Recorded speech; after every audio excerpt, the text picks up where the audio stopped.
We're going to move on and we're going to talk about Group G, the group of life.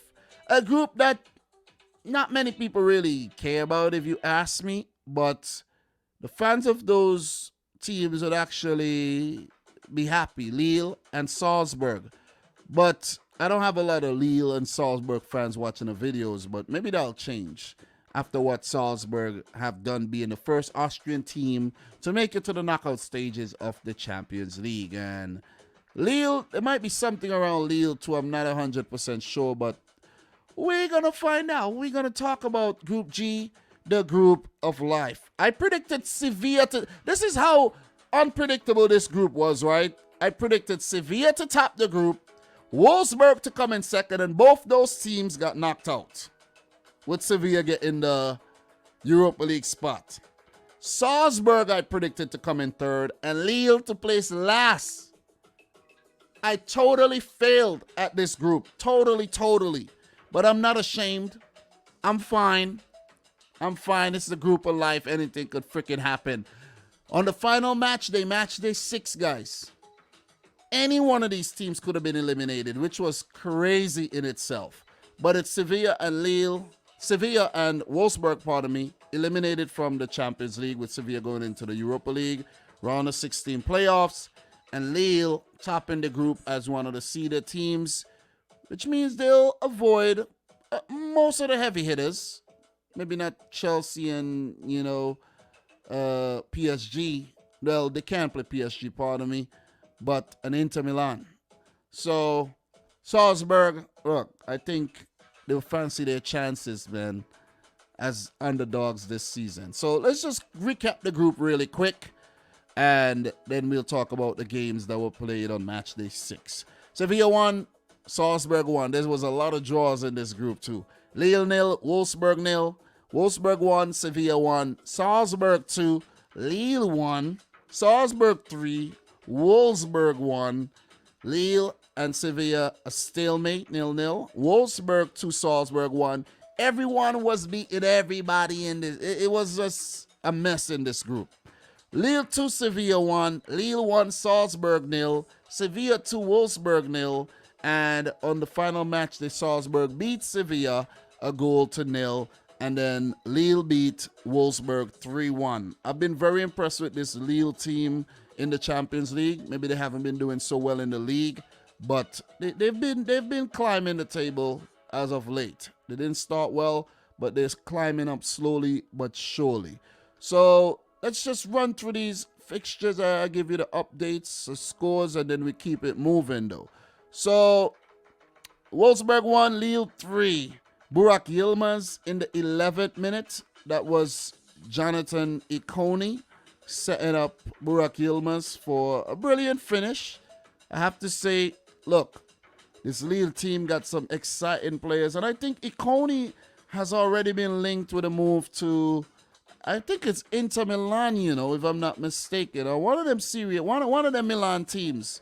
Can't quite put my my money on it right now. I can't remember the exact team, but that's what's up right now. And Jonathan David, man, oh my God, Jonathan David in the 72nd minute, and he was set up by the former Man United youngster Angel Gomez. Brilliant finish by David. Look, I said this before. Jonathan David is gone next summer. I'm telling you. I'm kind of like skeptical to call where he could actually end up, but because for some reason he's really good for Lille. He's been scoring a lot of goals for Lille. For Canada, he's been good as well, but it's been kind of, I have doubts. I have doubts when he's in a Canadian shirt for some reason. He plays well, but he's like rotated for the Canadian national team. But for Lille and his prior club, I think he was at one of those Belgian clubs. I think that was Ghent. He did well. Came over there for big money, and we could see another trend where Lille sells their big player yet again after doing so with Osimhen, Nicolas Pepe, and several more.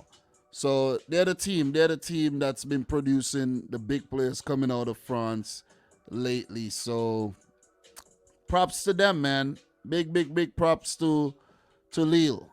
Look, Angel Gomez did score the third goal, and the way he celebrated, man, it meant a whole lot to him. You gotta give it to the youngster, man. I remember talking about him back in 2017, if I'm not mistaken, while he was at Manchester United. I made a whole little video on him, and it's crazy that he left United for opportunities, and he's doing well. I think this cameo off the bench meant a whole lot to him. He was also set up by Jonathan Ikone. So Ikone, I think, pretty much a man of the match performance. And Wolfsburg did bag one late through Renato Steffen. That was a brilliant goal set up by Maximilian Arnold. And it's fair to say that Wolfsburg got Jonathan here. Ikone and David. There's another Jonathan who's around the squad, but he wasn't featuring. And that's Jonathan Bamba. I haven't seen him for a while. I don't know if he's injured, but Jonathan Bamba was another player from Lille that has been doing very well over the last couple seasons. So it's going to be interesting to see who they get in the next round. And who could they possibly get, you may ask? They could get Atletico Madrid, Sporting, Inter, Benfica, Villarreal, or Atalanta, and they could get Chelsea. So they could luck out with a kind draw. I think it's crazy. It'll be crazy if, let's say, we have Lille versus a Sporting. We know one of those teams will make it to the quarters, right?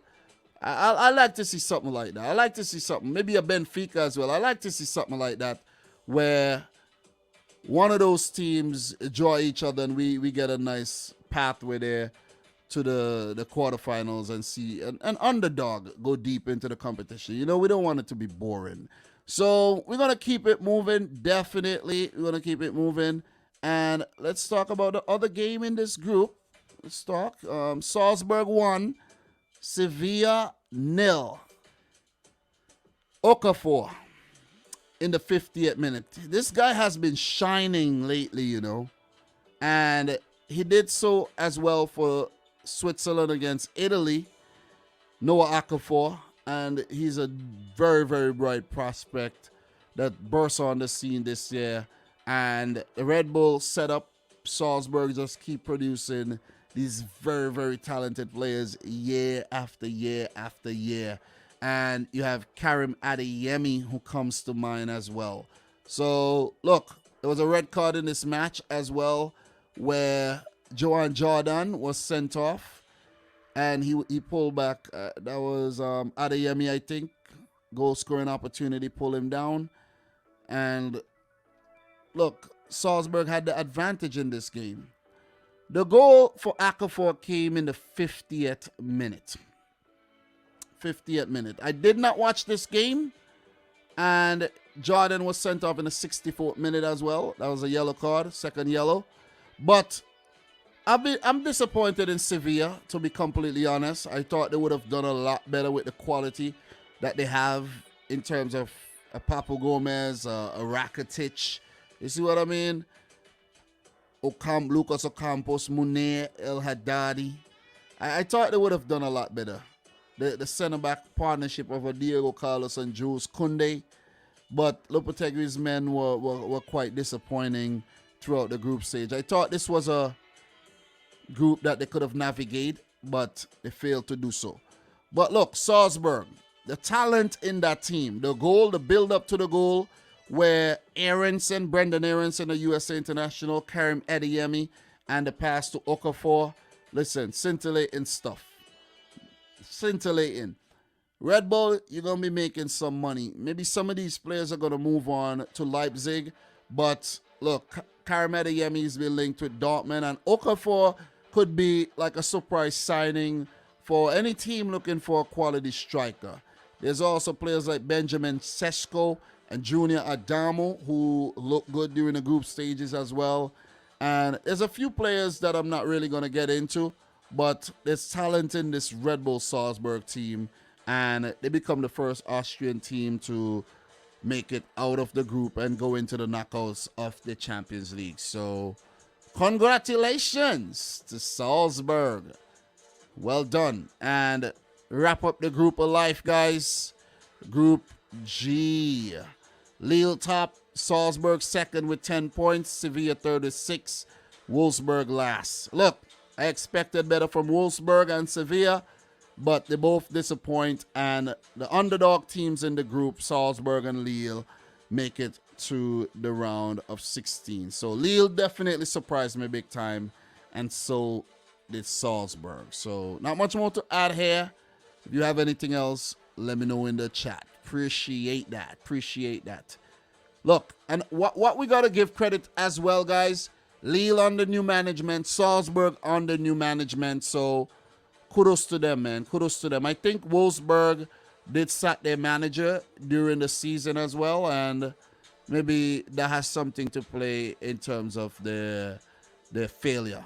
So Florian Kohfeldt now in charge of Wolfsburg. I think who was in charge before? Was it Van Bommel, if I'm not mistaken? I can't quite remember, but yeah, I can't quite remember everything. But it can't keep up, man. It can't keep up. Cannot keep up with what's going on. So many managers getting sacked these days. Very, very hard to keep up, man. Yep, it was Mark Van Bommel. I was correct with that, but I was actually a bit second guessing myself there.